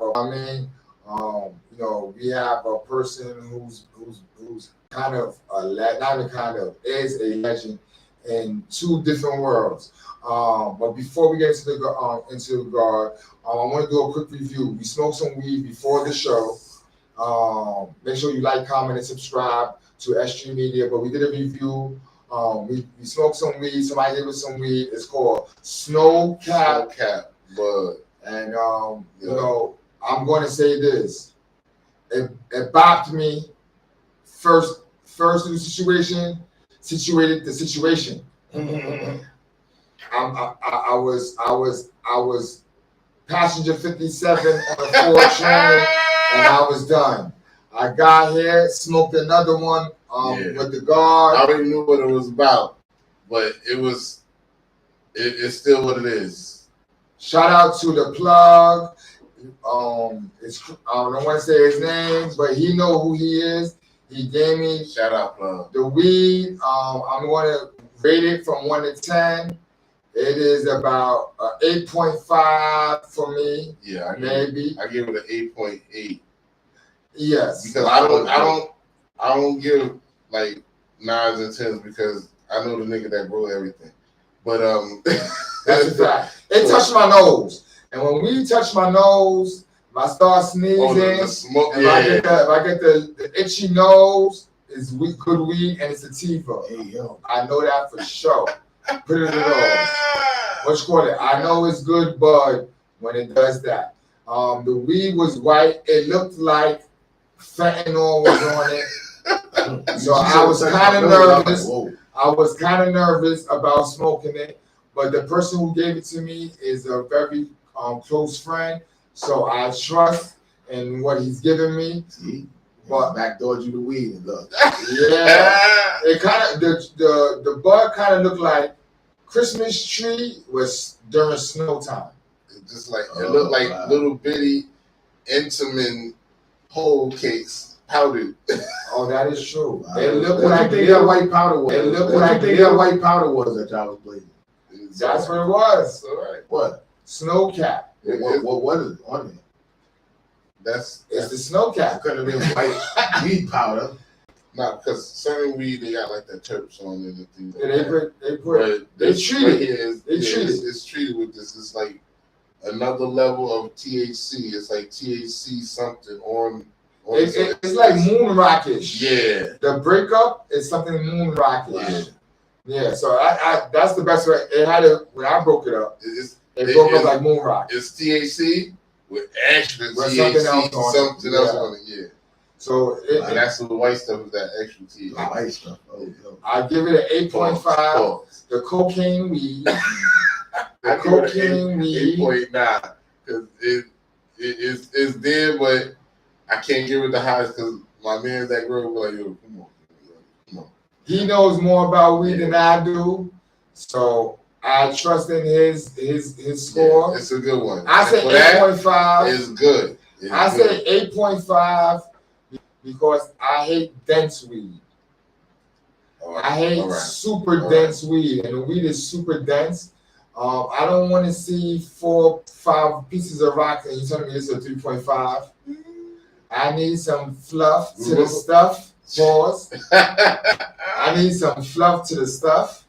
You know what I mean? Like I need some. It gotta. I like to break my shit down a little bit more. I don't want like 2 pieces, and that's a half a third of an eighth. I remember back in the days, the sour diesel was like that. Like it was like the nuggety, and that was what it was. Like that nugget got you like right, anything like that. That is true. You a sour diesel fan? I was the first sour diesel. The first when it first came out. Sour diesel, really. Sour diesel was cool. The 204 and post times. Yeah. I really was a Purple Haze person back then. The haze. I was a leafy person. Yeah, the haze. I like to break up the leaf. The haze, the smell got you. It was a nostalgic smell, and it looked. I like the way it looked. Yeah. Such a sour love got me smoking sour bud, and I want you out in the hour, bitch. Relationship is a dub.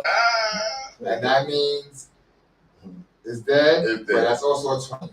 That was the double entendre. That was double entendre. So let's speak about your hip hop genesis. What you call it? You've been doing music for a long time. Right. You and your brother, A Bag of Bones. Cuckoo the Bag of Bones. Cuckoo the Bag of Bones. Started off. What's the name of your group? Well, it was me and Ill Distraction. It was me, Pliz, and Mr. Sinister was the DJ. I actually traded in a stolen bike to get a set of turntables to give to Mr. Sinister for him to practice DJing back in the days. This was like 80 something. And when he would be practicing in the front of his foyer of his grandmother's house on 94th Street in Queens, East Elmhurst, me and Pliz would be practicing our rapping skills. And, before that happened with me getting those turntables, I was a dancer for Lady of Rage. All the rappers had the hip hop dances and shit like that. This was like 87, 88 and shit like that. Before the Chronic album. Correct. Yeah, this was like before Rage even went to Cali and did anything with Dre. She was from Virginia, but she was messing with my dude, Russian Black. Shakim, I call him. That's everybody had the guard body, handles back then. And she needed a dance crew to dance with her for her music that she had before she went to Cali. And me and my man Young, Young World Dancers, we was the guys, and we had mad routines for our shit, flipping around, doing all of the scuba and scrap and Sean and Kenny type dances and shit like that. It was when I was younger and skinnier. But nothing ever came to fruition because somebody plugged her and she got connected with Dre and wound up moving to Cali to the rest, as far as her career, the rest is history. You know what that is. But when she left, it was like 89. You know what I mean? And after she left, it was like, now I'm not a dancer no more. I was dancing for somebody that was gonna go big. Well, she did with Beg, but we didn't know just at that point. But we thought we was gonna be with her doing our thing, but that didn't happen. And after that, that's when the whole rapping thing came about. So Sinister was trying to come up as a DJ. I got him that set of turntables, trading in the bike for that. And we practiced, me and Pliz, and we flew out to Miami where his father had like a dub plate spot. You know what I mean? I got us some tickets and we went out there. I think it was Fort Lauderdale. And we came back with like 200 singles. And that single was called No MCs. And the B-side was called Calm with the Tron. And we come back to New York and we were fishing into different places. And Sinister was connected with some people because he was coming up as a DJ. But in that neighborhood, East Elmhurst, there was a lot of celebrities like Dr. Butcher. You know what I mean? He was connected with a lot of shit. Beatnuts was from that area. Coogee Rap, Kid and Play, Kwame, Herbie, Azar. You know what I'm saying? Like all his brothers. Eric B. You know what I mean? And they would all bring other niggas around. All his brothers. Eric B. You know what I mean? And they would all bring other niggas around. Like, you know what I mean? Rakim. A lot of rappers I met out there that wasn't from out there, but they were just coming out there. And it was also a big drug haven too back then. back then. I was gonna say Corona. Corona, East Elmhurst. You know what I mean? So that guy, Big D, was that? Yeah, like that guy, Big D, who was one of the big main drug dealers out there. When they went to Boston and they started doing the thing and they took over that area, that's how that movie Into Deep was made. And that guy God, who LL Cool J played, that was supposed to be him from Corona. When they went out there and did some of the other characters, like other dudes from the neighborhood that we knew about that was well known, like true drug dealer niggas that was known. So it was a lot of history coming from that neighborhood that people don't know. And you know, once we started rapping and shit, we was doing our thing. Barbito picked up the single and started playing it. You know what I mean? Fat Beats, we sold a couple of Fat Beats. We started being on like a little circuit in New York City, from the Lions Den and Lyricist Lounge and all these places. We was doing all of them shows. And now, I don't know whoever's gonna watch this or watch it, if y'all could find that footage of Lyricist Lounge in the very beginning when they was in an apartment in Manhattan and they showed kids rapping in that apartment on that footage. I had the tape, but I gave it to Danny Castro one day because I told him I got the tape from MTV and I'm in it or whatever. I gave him the tape, but I don't know whatever would happen to it. But you know what I'm saying? Shout out Danny, Wise, you know what I'm saying, Andre, Blue. It was all the guys from Lyricist Lounge. And on that footage that they show from like the first episodes, I was one of the little kids that was rapping in there. I was about 16, 17. I had on a Ren and Stimpy shirt with a book bag.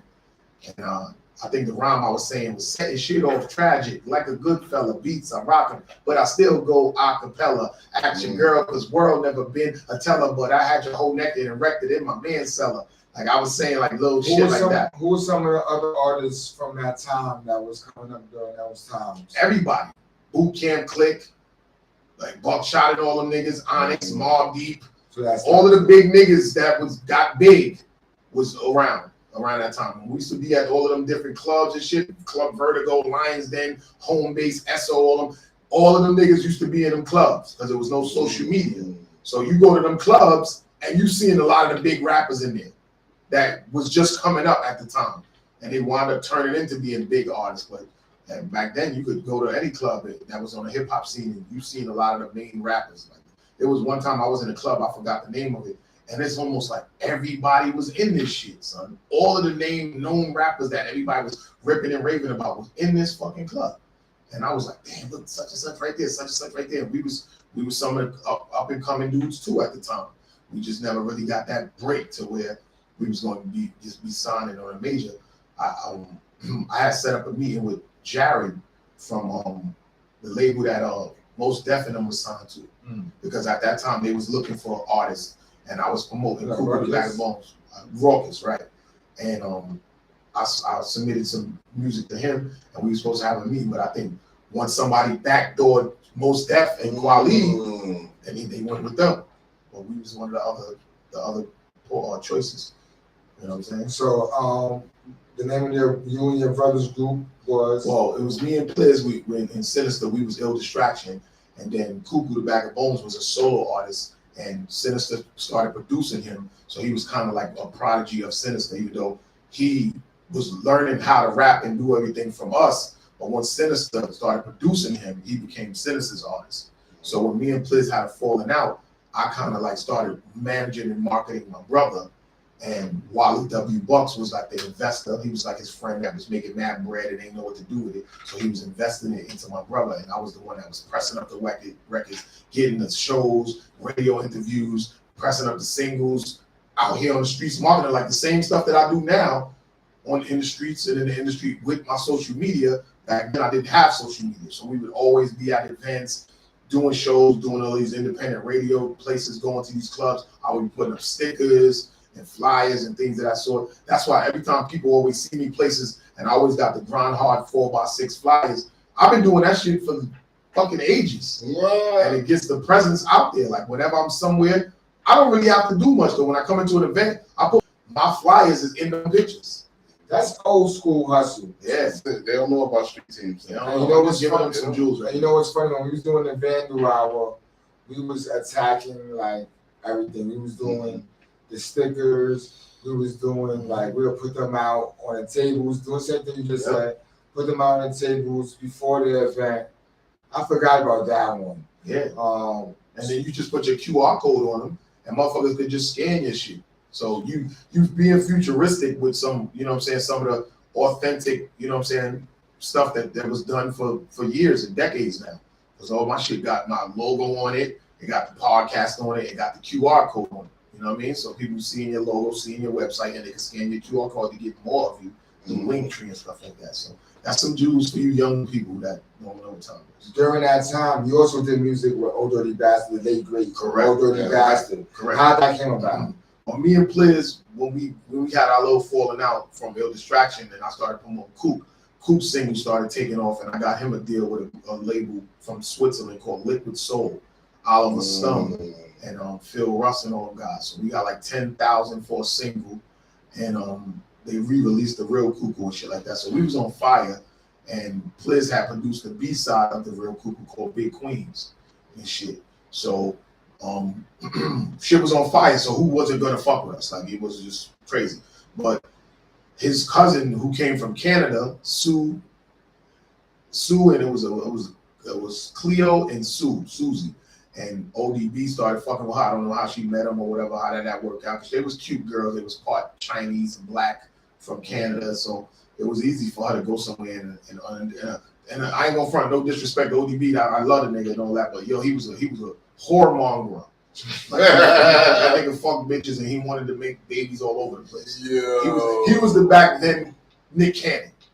Facts. Dirty was.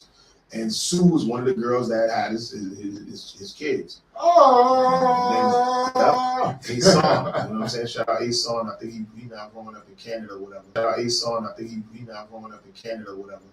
And that was Pliz's cousin, Sue. So when we be in the crib recording in his studio in the house, Dirty would be coming through to see his shorty. And he would hear our music and our shit was fire. So he would come and jump on shit. So we got like a whole project. The group was called Dare Into the Big Bad Wolves. It was the Big Bad Wolf Gang, but the EP, the album was called Dare Into the Big Bad Wolves. So what I was doing with my brother Cuckoo the Bag of Bones, we were Insane Psycho Home. That was the name of the label, and Cuckoo Nest Music was the entertainment. But when it came to us doing that stuff with Pliz and ODB, it was the Big Bad Wolf Gang. So that was me, Pliz brother Rob, we called him Skeeto Rap, my nigga Quarter, who did like 18 years for a body. He home now. This nigga Crush Drama, Hunchback, another dude named War Deagle, Frank Neagle. Like, it was a couple of us. We had our own. There's some Wu-Tang shit. Yeah, but like we was like the Queens version. Yeah. And we was our own little crew, Big Bad Wolf Gang. So on some of my early songs, like Funky Rhythm, that's on the Insane Psycho Home little crew, Big Bad Wolf Gang. So on some of my early songs, like Funky Rhythm, that's on the Insane Psycho Home album with me and Cuckoo, at the end of the Funky Rhythm song, you'll hear me going, that was our calling. We was howling because we was the Big Bad Wolf Gang. So anybody that came out after that was saying they was Big Bad Wolves, like, they kind of stole it from us. You know what I'm saying? But it is what it is. Like, I never really pushed the album because Pliz I introduced him to some kid named I forgot the nigga name. Another backdoor shit. Man. The nigga signed over the fucking rights to the music to this nigga, and I wish I could remember his name so I could say it on the show, but I don't remember his name. I'll come to me. And I actually got some footage on YouTube on an old channel with this nigga. And remember the nigga Shot from Queensbridge, Shot's Killer Shot. Yeah, we was in the studio. Yeah, we was in the studio with Main Source, Nas, all the niggas did their album. We was in the studio with him, Killer Shot, and the nigga who Pliz signed the rights over to the music, and that nigga put that shit out behind our backs. You know what I'm saying? That's why you Google it, Dare Into the Big Bad Wolves. It'll be up there in certain Google searches, and it got us and Dirty on it. And I'm on a couple of them records. Like, I was like maybe 14 records on it. I'm on like 6 or 7. Because, you know, Pliz altered like different verses and stuff. So he put Dirty on certain songs that we already had, and some of us got taken off and shit like that. But we have a whole project with Dirty. And we know Dirty. We ran around with Dirty. So that's a fact. So how do you transition to being the modern day video music box Grindhard TV? When do that transition from doing the music to recording and documenting the history of hip hop? Well, we had camcorders back then, and I had the tapes, but I don't know where the fuck they was at. I think I gave them the info. But when we get to that, I'll bring this back up. But I had tapes of us back in the days when I was mad younger. You know what I mean? I got a movie out called that I put out in 07 called Worldarama the movie, and the soundtrack to that was Worldarama the EP. And in the movie, it shows clips in the very beginning of it. In the beginning, as you can see, I was a young single hungry MC. And then it shows me as a young dude with the army fatigue on with the afro rapping at one of the old shows that we did back in the days. I've been doing this shit for a long time or whatever. And once the whole ODB thing fell out or whatever, like I started working for like Mad Soul Clothing because we were still pushing Sinister. We still was involved with Sinister, and I was still involved with Cuckoo. So Sinister had like a photo shoot with some guy named Mark and Cheech at what was that spot that got closed down on 40 Deuce? The movie theater looking club where everybody BB King's. BB King. So we went to BB King's to do a photo shoot with a guy named Mark and Cheech, and the clothing line was called Mad Soul Clothing. And at the time, I didn't know that, you know, Mad Soul was who they were or anything like that. They was a new brand, and they knew that Sinister was a big time DJ, and they wanted to, their clothing line was about the elements of hip hop. So me and Coop went to BB King's with Sin to do this photo shoot with the guys Mark and Cheech from Mad Soul Clothing, and the guy Mark proposed something to me and Coop. He was like, "Yo, if y'all could get our shirts on people in there," and it was like I don't know if it was a DMC or battle or some shit like that. And he was like, I'll give you $20 for every person we see with our shirt on. Wow. And he was buying a bar out at the same time, so we was lit. And bro, I don't know what other clothing line was supposed to be sponsoring that shit, but that shit was Mad Soul sponsorship. After I went and put them shirts on everybody, nigga, everybody on stage. I was even on stage with the Mad Soul band holding it up. And I think the girl Cutting Candy, you remember the DJ Cutting Candy? It was a Filipino, Chinese Asian DJ, and she was, you know what I'm saying, kind of heavy or whatever, but she was hosting it or whatever. And yo, I went crazy, and the rest was history. And I got booed that night because I was so drunk when they did like the freestyle section. I was trying to freestyle against the host, Cutting Candy, and the crowd booed me, but I didn't give a fuck because I made mad money for putting the Mad Soul Clothing on everybody. We was drunk. Mark brought out the bar, and what came out of that was when he finally got like a major investor to invest in his clothing line, and he moved from Connecticut to New York, he hired me as a marketing and merchandising guy because he seen how I worked in that club that night. And I worked with Mad Soul Clothing from like 2000 to 2004. And in between that time, I was also working with Mr. Marlin from 2520. He was the urban guy who did shirts and mixtapes and shit like that. And it was a crew of us from Flushing, me, Grand Larceny, 25, which is 50's cousin, and Papa Don. I don't know if y'all heard of that. Papa Don, yeah, and Direct. It was a group of us, 5 niggas, and we all did mixtapes together for Mr. Marlin. And I was like the marketing guy and the merchandising guy, getting shows, everything I'll be doing, getting shows and plugging radio interviews and all these interviews and shit like that. And once 50 blackballed 25 about him not getting on, and Papa Don jumped ship and went to whoever way he was gonna go, and Oscar, I guess, didn't want to really do it right. He went his own way and stuff like that. Inf Mega was a videographer that did a DVD called From the Gut. So he had like a whole box full of DVDs called From the Gut, and he didn't know what to do with them. So I was like, nigga, you need to be promoting this shit and get it out there, whatever like that. So he was like, yo, how about we work together, we form something new. You don't be Insane Cycle Home and I don't be From the Gut. We form something together, and I could promote you through the videography, and you could promote everything for us marketing and stuff like that and promote your rapping. And that's how Grindhard was formed in 2004. know what I mean? So Groundhog originally was you and Infmega. Correct. Yeah, correct. And it was actually Infmega's brainchild. Because he's the one who kind of introduced me to be doing the videography and DVDs and all that shit. Like I knew about it. It was coming up from I got crazed from All Access and shit like that. But Inf was the one that came to me and was like, yo, let's do this videography DVD shit. And we first started off on public access. We was on every public access in New York City. Queens, Brooklyn, Bronx, and Staten Island. Who were some of the people that you interviewed or you had give a shout out on Groundhog TV? We'll just name a couple. We had Diddy on the show, pause. A lot of guys. Like I ain't gonna front. You can name Kendrick Lamar. Kendrick Lamar. We had everybody practically. I remember meeting Eminem for the first time before he was big. The first time he came to New York to perform, we were supposed to open up for him, but they got Peter Oasis from Live and Direct.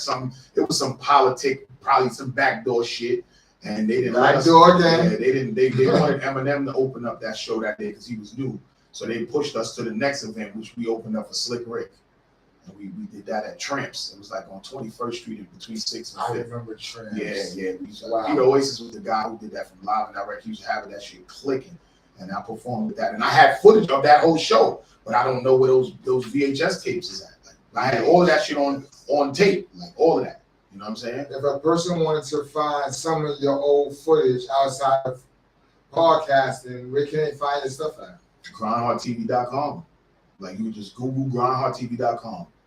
You know what I mean? Some other nigga named Starlito from down south that came up with Grindhard TV after us. But since he jumped on YouTube first, he was able to get the Grindhard TV on YouTube. That's why on YouTube I got Grindhard Television. You know what I'm saying? So I was late to jumping on YouTube because we was buzzing in the city on TV. And then we moved from TV to DVDs. Yeah, public access was on TV. You know what I mean? Before it was Verizon, it was like the BCAT. No, it was BCAT, but it was Cablevision. It was Cablevision and what the fuck was it? What was that? It was some other. Cablevision is the Bronx one. Right, but there was other ones too. We was on everyone. We was on Can TV in Staten Island, BCAT in Brooklyn, Eminem in Manhattan, QPTV in Queens, and which one? Bronx Net in the Bronx. We was on every public access shit, and we had our own radio show. It was 98 point something, where we brought our CDs to some niggas somewhere in Queens, and we would have our radio show on like independent FM stations. We was doing a lot for a while, so I ain't gonna front. We was really buzzing, and there was some nights where the TV show came on, and then a radio show aired that night. We was really buzzing back then. You know, I ain't gonna front. We was really buzzing, and there was some nights where the TV show came on, and then a radio show aired that night. We was really buzzing back then. You know what I'm saying? So we was doing our thing and shit, but then 5 years or maybe 4 to 5 years in, Infmega wanted to start his own shit called Infmega Films. And I was kind of like distraught by that, like how you came to me with the idea to do this videography shit, and now you want to do your own thing.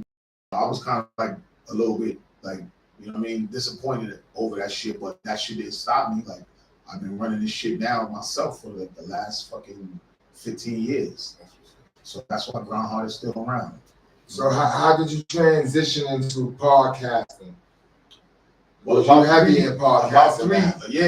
About 3-4 years ago, there was a girl my guy from Face Drama.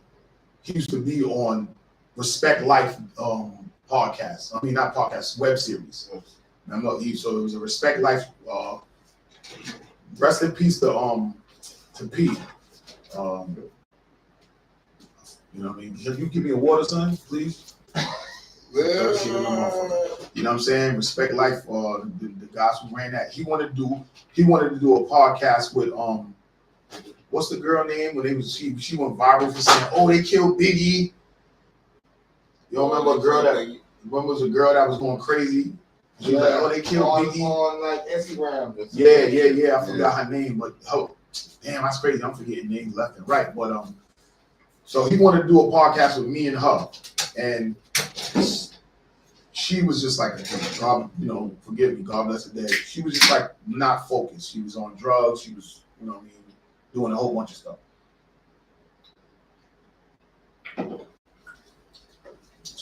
Recharged. Yes. And she had an assistant that was like doing gopher and shit for her and doing her makeup and hair and shit. And the girl name was Stella. And, you know, long story short, they had a falling out. The girl, BK Tidalwave is her name. So the girl, BK Tidalwave, wound up beating her up and taking her car and all this and that. And I forgot that I even gave the girl Stella my number when we was at the apartment and all this and that. And I forgot that I even gave the girl Stella my number when we was at the apartment in Jersey trying to do the podcast. So after BK Tidalwave did that to her, she called me crying and, oh, she did this to me and she took my car and I don't know what to do. She sent me pictures of her all beat up and shit. So I'm like, why the fuck she showing me this? I don't even know this girl. So a couple of weeks after that, she calls me and says, look, I want to do a podcast and will you be my co-host with me? And she was doing it in Jersey at some studio. I forgot the name of that too. I'm not even gonna say it. But it was cool. So I was driving out. It wasn't even Jersey. It was like Staten Island, but it was right before Jersey. And I would be going out there with her. We got some guests on the show doing our thing. And she wanted to name the show Grind Hard and Stella or Worldarama Stella. I was like, nah, just keep it your show, your name, and I'll just put it on my umbrella. I'll put it on my platform and shit like that, right? So obviously she didn't have the money to keep funding her shit, so we wound up leaving out there, and then we came over here to S.STREET Media. And I think you was just building up your shit. So you was, I think from what she told me, you was giving niggas wasn't coming in to cover the cost of renting the studio. You know what I mean? That's when, you know, I had to start stepping in. And she was doing like little ins and outs and weird stuff to get money. And I guess when it didn't work out for her, you know, she disappeared. And when she disappeared, I kept doing the show and calling it the Stella Steph Show for a few months. But then when I did the show by myself a lot. We had special guests, hosts and stuff like that. And I kept calling it what it was. And when I found out that she was like interacting with other people that she met after me and not really reaching out to me, and I'm still doing the show and calling her show. I remember that. That's when I was like, you know what? Because I'm good at like dubbing people. I have no problem with dubbing you. So when I found out that, because I thought something was really wrong with her, she just ghosted me or whatever.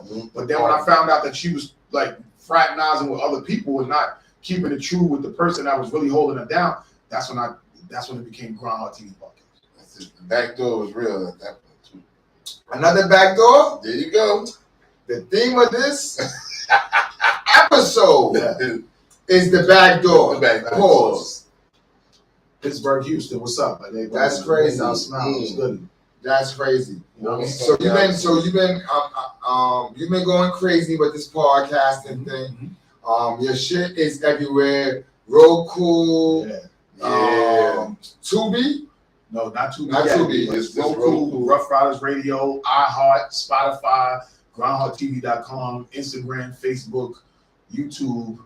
I'm on all of that shit. And I'm about to put it back on. Somebody told me not to, but since it's the anniversary of my show for 20 years, I'm going to put some episodes back on public access channel. You know what I'm saying? Yo, you've been around, like, you come from the times, because we're new to this, but we're still true to this. Correct. Which quarter you to this, but we're still true to this. Correct. Which quarter you come from around the time like the Sub-Zeros and stuff like that. Actually, I won one of Sub-Zero's events in his magazine. Oh wow! I won like 2 racks. Me and my nephew, Steph the Deaf. You know what I'm saying? We won something. You know, that was a really good shining time for us and stuff like that. You know what I mean? So shout out Sub-Zero and his magazine and all the girls that was in the magazine. And R.I.P. K Slade with his Straight Study magazine as well. K-Slade. Yo, when I said your brand to my cousin who's in prison now, the nigga eyes opened up like, no, I heard that. Yeah. And because he comes from that CD era of that time. Like there's a time that I kind of tap out of everything that was going on hip hop wise. Right. I think it's probably prison that kind of did that. So I didn't have like that underground shit. Like I was heavy. You know what I mean? So like Pumpkinhead, I got, you know what I'm saying? If I still had all that old footage from back in the days, I remember when I battled him, it was golden era in the city where there was no social media, nothing. We just had to make it work. You feel me? Right now, you dropping a whole lot of a lot of music. A lot of podcasts and music, but let's focus on the music, man. As you said earlier, you've been dropping singles back to back. The Flowers joint, the Oh Baby, the Queens Get the Money. Now you got the Smiles joint, the Cold World. You got the D.A. Johnson joint, the New York. Yeah, that's a New York. You see, the New York love and a lot of the Caribbean infused music you hear me making right now, or me out here promoting, that's the EP called The Link Between Volume 8. And I'm doing that with all of the stuff with Crucial, Mr. One Love, and DJ Wadey Wolf, you know what I'm saying, and D.A.J. Johnson. That's all that's out right now on Bandcamp. Y'all can go to Bandcamp, The Link Between Volume 8, D.A.J. Johnson, Joe Boy Productions. That EP's out right now. And I got a lot of singles that's off the Worldarama's Vision project. That's me and Blue Diaz. And Go Baby is on The Link Between Volume 8, but that's also going to go on Worldarama's Vision with the song Go Baby and AOQGTM, which means Queens Get the Money. And the song Saturday. It's a couple of songs that I got produced by Blue Diaz that we put in a whole joint together with skits in between. And that's going to be a dope project too as well. But y'all can listen to The Link Between Volume 8 is out right now. The release pool party is July 28th, which is a Sunday, which we will be there together, going live. Groundhog TV podcast will be live from there in Elmore, Long Island. Also, I just confirmed that Gemini the Gifted one, who was just on the show, he's going to be performing at my joint too. And it's going to be a little movie. Like, I got a couple of intimate, it's going to be like an intimate event with a bunch of people there, tastemakers and shit like that, some close friends and stuff like that. And y'all gonna see it live because it's gonna be an episode with our close friends and stuff like that. And y'all gonna see it live because it's gonna be an episode, whatever. But that July 28th is the release pool party for The Link Between Volume 8. And the new single Cold World with $1 Million Smiles, that's the latest single off of the Worldarama's Vision that I got coming with Blue Diaz. It's a whole bunch of New York sound and boom bap stuff that gonna crush them. So The Link Between Volume 8 is more of a R&B, hip-hop infused reggae joint, and Worldarama's Vision is more of a New York sound and boom bap EP.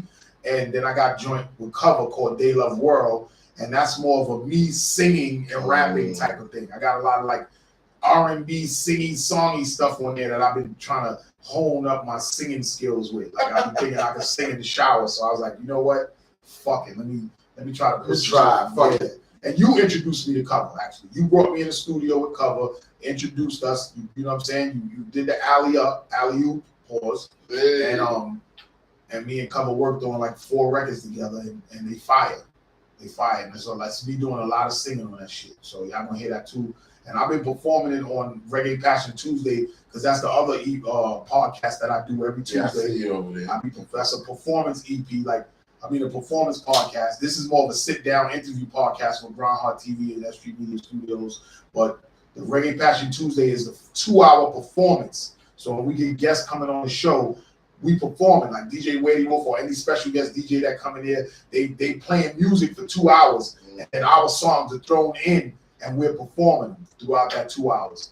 And it's doing very well. Yeah, it is. Different vibe. Yes, it's mainly reggae based. But we do a lot of hip hop and R&B and soca and any type of music that one of 4 guests that we have up there, and it's doing pretty well. How's the response been for that? Bro, when I be on live, like on my Worldarama, the Hoff YouTube channel, I go live from there as well with other platforms. But it'd be like 150 to 200 people tuning in every show, and them numbers stay the same. Like they'll slightly go up each week, but those numbers that's there at the end of the show, that's what we tuning in from that day. So when people come on the show and they performing and we all out there vibing,